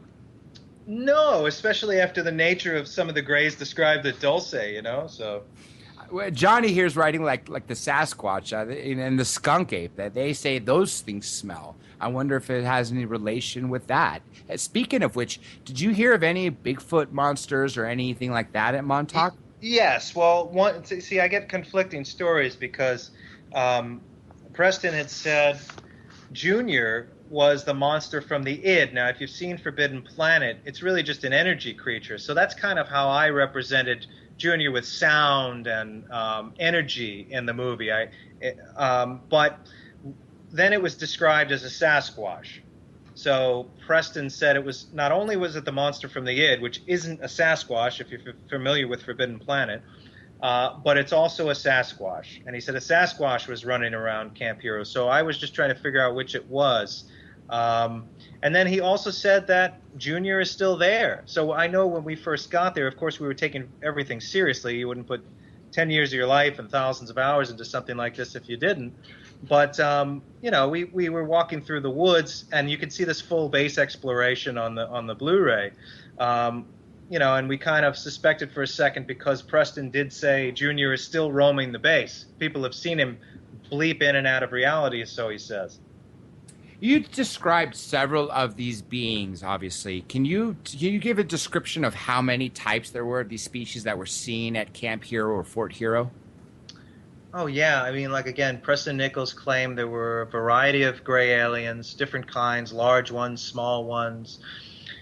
He claimed that there was I don't know if you ever heard this story, there was a reptilian. Now, Alfred Bielek first told me about the same reptilian. He was like a commander. And Bielek had a conversation with him. I'll put this out there for everyone to see. It's not in the film.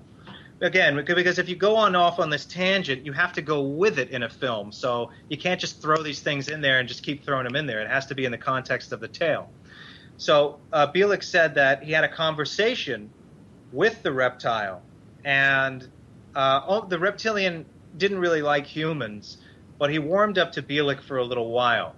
So the discussion was more about, Bielek said, well, we have an education system here in our world. I went through several levels of achieving my degrees. Do you have an education system from where you come from? And the reptilian said, yeah, I do. It's 12 levels, and I've achieved 10. And he says, well, are you going to go back for the other 2? And the reptile looked at Bielek and said, yeah, I would, but I don't have anything to look forward to if I do. I mean, this is a full conversation that apparently Bielek had with a reptilian. So, do you know, a lot of people talk about Dulce, and then, of course, it's very well known. Area 51's been in lore and now finally acknowledged by the United States government as of a few years ago. That's been talked about since the 80s. But do you know of any bases that house ETs and humans, or monsters and humans, outside of Montauk or Project or Camp Hero? Well, I don't know of any for certain, but I know I've heard the same stories you have, like regarding Dulce and the wars that were happening down there and Phil Snyder. Um, outside of that, well, we had Groom Lake and you know, Wright-Patterson Air Force Base. I mean, what do you say to all of this? You can't. That's the part. You can only just take it in, absorb it, and try to vet as best as you can, and see if you could find evidence. Now, I know we talked about this earlier, but for those who joined us late, can you give a full detail of the description of the Montauk Chair and how one would go from the moment they enter the area or room it's in to the moment they leave it? Again, now it's not like we made a documentary about World War II. You'd have artifacts, photos, film, witnesses. I did not have any of that. So there is no Montauk Chair, as far as I'm concerned, until they produce evidence of it. We don't have any pictures of it to compare. There were some silly diagrams drawn of it, but as far as I can see, it was told that it looked like a dentist chair almost, or a simple kind of almost like a lawn chair that was makeshift. Because if you take into consideration, remember, this isn't if Camp Hero and the facility itself is real, it's not a show, and it's very covert. Chris, you're dropping out for a bit. You still with us, buddy? Chris, your stream is going. I see you're still connected. Well, hang tight, everybody. As soon as Chris joins us again, we will know. I see he's got a little slight problem with the internet. Sadly, I've been hearing a lot of people out there have been having some problems with the internet. So if you do, don't worry. This will be rebroadcast in several hours and will be available on YouTube. So don't worry about that. I apologize to all of those of you who are writing on the Twitter feed that you're not getting it. Please try the different players. Go on to darkmatterdigitalnetwork.com. You could try the TuneIn app. You could try the player there. One way or another, it is working, because from what I'm seeing here, some people it's working fine. Others people, it's not working at all. So just play around with the different players. Chris, are you back with us? Yes, I am. We lost you for a second. You were in the middle of describing the fact that there really wasn't a chair. There was just depictions. And the reason why I asked you this again is because I've seen more people joining on the Twitter feed. By the way, let me just throw this out there. For anybody who's having problems listening to this, you can call in and just listen. There's a listener line. Area code 605-562-4444. Again, area code 605-562-4444. And I'm going to give it to Johnny real quick. He's got a question. Go ahead, Johnny. Yeah, it was to go back to the Montauk Chair and the room. I believe I saw a video about 10 years ago. Sorry for the background noise. But about 10 years ago, I saw a video of the Montauk room and the chair. And what it showed was like what I call a barber chair. And the floor was a checkered floor, red and white checkered. And I wondered, is there any Masonic connection towards the Montauk project? Oh, well, yeah. I mean, Stuart Swerdlow had described the Illuminati as being a huge part of this situation. So I'm sure there is some kind of connection if the project certainly did happen. Remember, I am in a very particular point where I will not confirm anything. I'm an observer who tried to get as much information as he possibly could in a decade. And I'm giving it to you the best I can in a 2-hour period in my motion picture. Right now, I'm happy to answer any question I can answer, but in regard to saying, well, what did the Montauk Chair look like? Well, I've never seen it. So I can't confirm that there is one. Now, I spent time with Preston Nichols, and he said that he had the parts of the Montauk Chair. When I asked to see it, he said, oh, well, we can't go up there right now. Well, what Why? he did have, That's weird. I'm going to do a follow-up on this particular documentary, and I'm going to ask Preston if he's in good health, because I know last I checked he wasn't. If he's in better health, I'm going to ask him to demonstrate some technology for us, because we deserve to see it. Now, we've been hearing this story for 20-something years. Let's see some stuff work. Now, Preston has the ability to build these things and make them work, and when I did go there, and again, this did not put this in the film because I wanted to focus on Volume 1, the men telling their story, okay? So when I did go visit Preston, he had something in his lab, as he called it, called a healing machine, where you lay down in this kind of chair almost, and Oh, Chris, are you having better? There you are. You're back. Go on. You were just talking about the chair, Chris? Chris, you still with us? Yes, I am. There you go. Go ahead. Finish. You got cut off mid-sentence. Go ahead. Oh boy. Okay. Did you hear as far as me getting to Preston Nichols? Yes, and his bad okay. health, and you're going to follow up with him? Yes. Now, but what I did witness when I was at Preston Nichols' place, and this is another thing that I will put online for everyone to see, is that he had something called, and you may have seen this before, called a healing machine, where you lay in it, and it's somewhat a derivative of the Montauk Chair. I think some of the, or so he claims, that similar technology is there. So before I got into this thing, he told me that my DNA would be changed forever. I said, okay, let's go. Sign me up. So I got into this thing, and, he put on the Doors, he put on Jimi Hendrix, and once he put on the music, there would be lights above this long kind of bed almost, and the lights would flash and the music would be very loud, and he claimed that I was changed forever because of it. Now, I haven't felt any difference since then, but I'm waiting to see some of this technology take hold. I got another listener question here. Comes from Anonymous. Can you tell us about things you chose to keep out of the movie? Yeah, a lot of it was mainly because I chose to focus. Remember, I made the movie for everyone, meaning anyone that has heard of the Montauk Project before and anyone that hasn't. And it couldn't be specifically for the people that read all of the books and specifically for the people that watched every YouTube video and just wanted more than that, because I was making a movie that needed to be available to the world if they wanted it. And so we needed to start from scratch, and we needed to have these men. And from the perspective that I chose, I wanted to simply hear these men tell their story, and I wanted to illustrate it to the best of my ability. I didn't want to speculate as if everything they were saying was real, like television tends to do, and just shove you with a bunch of conjecture. That was not my intention. But a lot of things that I did leave out were for timing. It really wasn't because they were bad. It was just a lot of timing things. So witnesses that I talked to around Camp Hero, like the boatman, I shot 2 days with him. I have great footage, and I'm putting it out online for you to see for free. There's also a lot of stuff on the discs that I won't put out online, like hours of stuff. But there's some stuff I'm putting out online, deleted scenes that you'll get to see that I felt were great things. I spoke to an ex-Air Force sergeant who had a lot to say about conspiracies. I spoke to locals. They're interesting. But if they were put in the movie, we would have less time with Alfred Bielek, Stuart Swerdlow, and Preston Nichols, and I didn't want that. And that was the issue that I had with the first film that I made, is that I tried to jam everything into the movie, and it was just this kind of mishmash of ideas, and I wanted a much more solid idea in the one I put out, and I feel like I've achieved it.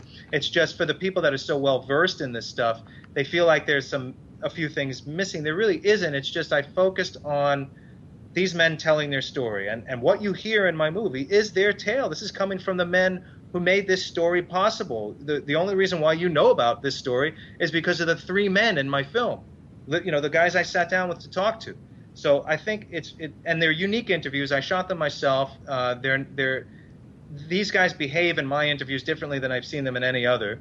So I think it's really worth watching if you're interested in the Montauk Project. So, I feel like it gives a new insight when you can pay attention to someone when they're telling the story, as opposed to reading it in a book that's been edited, or a book that you're not getting people's facial expression or voice inflection or body language. You get these things from the interview.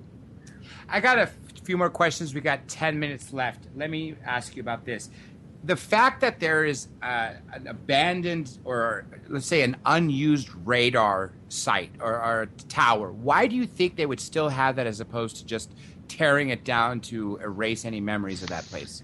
Sure. The public message about that is the reason why it wasn't torn down is because the fishermen, like the boatman in that deleted scene, use it as a marker to get back to shore. This is what I'm told. Now, there's a huge lighthouse right next door, so they don't care about that lighthouse. They care about the tower. This is what I was told by Montauk locals. Now, that's the only reason why it hasn't been torn down. And now, remember, you can go visit Camp Hero anytime. It's not like, Area 51 where it's guarded. You can literally go camp out, go fishing, go walk around the base. You're not allowed in the tower because it's a hazard. It's condemned now, by law. You can get in there if you want to. I did, but that's up to you. But you can go very close to it because right now it's a state park, and there are historical markers everywhere where you can read about 16-inch guns. You can read about the SAGE radar tower, semi-automatic ground environment. The big radar tower that you keep seeing everywhere. You can read about those things. It's almost like an exterior museum. The bunkers are still there. You can walk around and climb the hills and go on top of the bunkers. So it's not being guarded. There's security there, and they want to know what the hell you're doing. But I got away with a lot, and I'm sure everyone is. Anytime they go over there, they can check the place out legally. Mary from Echo Catch is asking, how could no one hear what was going out in the complex? Oh, well, I think for the most part, Mary, that all the nasty stuff was happening way underground. So I think it was literally soundproof. Johnny Webb wants to know, was it a Navy or Army event? Well, it's an Air Force base. The Army Air Corps became the Air Force, and Camp Hero is an Air Force base. I'm not exactly sure who was involved. I know that Alfred Bielek did say naval intelligence was involved in some of it for sure. Let me ask you this. Obviously, Camp Hero was populated from 71 to 83, and then you have all these witnesses talking about it now. Do you think the project just straight up ended in 83, or do you think it moved to a new location? If it did move to a new location, do you have an idea of where? I don't know where, but I suspect that whatever was being developed there in terms of mind control is coming into play very heavily right now, and all you have to do is pay attention to what's going on. I mean, what in the last week alone? How many shootings did we have in the last week? Are you guys paying attention to this? Because I am. Calculate the amount of wackos that went out and started shooting people in the past 2 years alone. Yeah. Come on. It's or last epidemic. Decade. Exactly. Yeah. It's really out of control. More in the last 10 years or 15 years than probably in the history of school shootings combined, I would think. Sure. A movie theater guy just ran in a movie theater with a hatchet and a gun. This is not just because it's in vogue, people. There's something wrong. There's something very, very wrong, and I think it's connected to projects like this. I don't know exactly why. We can speculate on a million different things, but I think there's something severe happening, and to turn a blind eye to it is you're just turning a blind eye to your own demise. Okay, I got a question, but before I do that, let me say a really cool comment that you definitely deserve to say. This is a listener is so impressed with how you managed to make this film so excellently without Hollywood. I just got that. It'd be nice for you to hear that. I really appreciate that, and I want people to know that this movie was made completely independently, and I can literally hold the equipment that it was made with in two hands and over my shoulder. Let me ask you this. You talked about people escaping the complex, and I presume that some of the interviews from, I think, Stewart or, of course, Alfred or even Preston, didn't some of them escape, or were they just finished with the program as opposed to being killed? Well, Stewart had mentioned that he did try to escape at one point. He remembered running through hallways and hiding inside kind of heavy metal drawers, like in a big kitchen or something. I mean, this is what he said. But they said every now and then someone did try to escape. I think a facility like this, where the victims are drugged, so heavily drugged, and so deep down inside the sediment, apparently this is many levels down. And then you're locked in a room, and then you're chained down, and then you're beaten half to death or thrown in a cage. I think escaping would be damn near impossible. I would think so, especially if you have these giant armed guards and you're a kid and you're looking up at these big muscled guys with, giant machine guns, Would you even try risking escape at that time? Yeah. I don't think about it. Yeah. Those girls that were trapped, where was it? In Cleveland? Cleveland, Ohio, yeah. They were trapped in an upstairs room. They couldn't get out for how many years? So 11. Think about being locked up in Montauk. That's right. 11 years. I think that was the scariest aspect of it. So obviously you became interested in interviewing the witnesses with regard to the Montauk Project. What other conspiracies or other projects or other unacknowledged activities that our government or governments of the world or even extraterrestrials have you been involved in investigating? Really, well, I don't know how much I should say about it, but I'm really interested in a Skinwalker Ranch project for sure. Ooh, I'm glad you brought that up. Now, we only Yeah. got, just a couple minutes left, about 3 minutes left. So I want to use, before we get to that point, I want to, give time for you to plug in anything you want. But let's talk about what your interest is in Skinwalker Ranch, because I thought it was super interesting that a billionaire bought it after he found Bigelow. out. Yeah, after he found out that visitors were coming there and killing the scientists.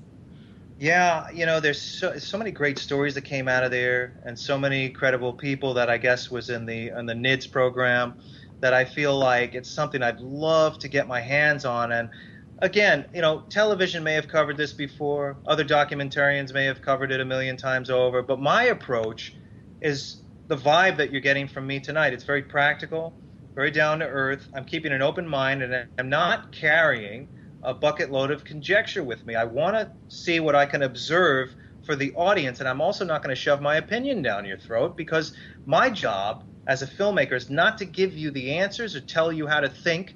That's what TV does. That's for the TV. My job is to observe, capture, and give you something to experience, and then it's up to you what you feel from it. And Montauk was my first, I feel, accomplishment in that arena, and I feel like I'm really ready to go on another one. And if I were to do another one right now, it would be Skinwalker Ranch for sure. Now, do you think that there are different bloodlines involved? I mean, some people talk about the bloodlines of the gods being extraterrestrial or Anunnaki. Do you think that people that were running Project Montauk or leaders of the Nazi party that happened to come to America via paperclip happen to have that bloodline? I mean, this is just a rumor, but a lot of people talk about it.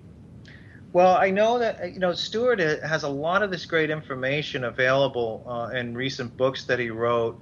Do I think? I mean, from what I've heard, a lot of these things are plausible. So this is what really disturbed me in '06, that got me really sick, because the more I looked into it, the more you look into these bloodlines, and you see that there's facts to back up some of these claims, or a good deal of them.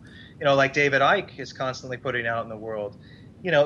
Some people just inherently want to call him a crazy man, but if you listen to the things he's saying and you do your own research, it's very possible. And so then we start to, honestly, we have a better history from Stuart Swerdlow and David Icke than I personally feel we're getting from a lot of the religious tomes.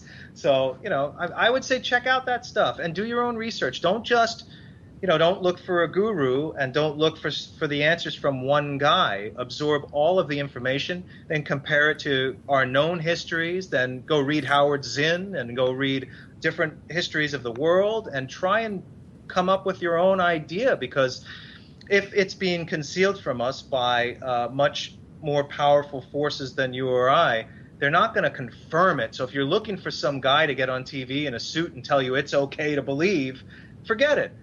You need to trust your instinct and trust credible witness, and that's what I've been doing. I feel like credible witness, in most cases, is even better than so-called hard evidence, because hard evidence can be easily tampered with, but Witnesses it's very rare. can't. Right. Exactly. It's very rare that a good, credible person is going to sit and lie to you for no reason when his job is on the line, his life is on the line. So I would look at these things. Chris, it's been such a fantastic time to interview. We are sadly out of time, and I wanted to give you a quick 20, 30 seconds, if you have, to plug in your final stuff.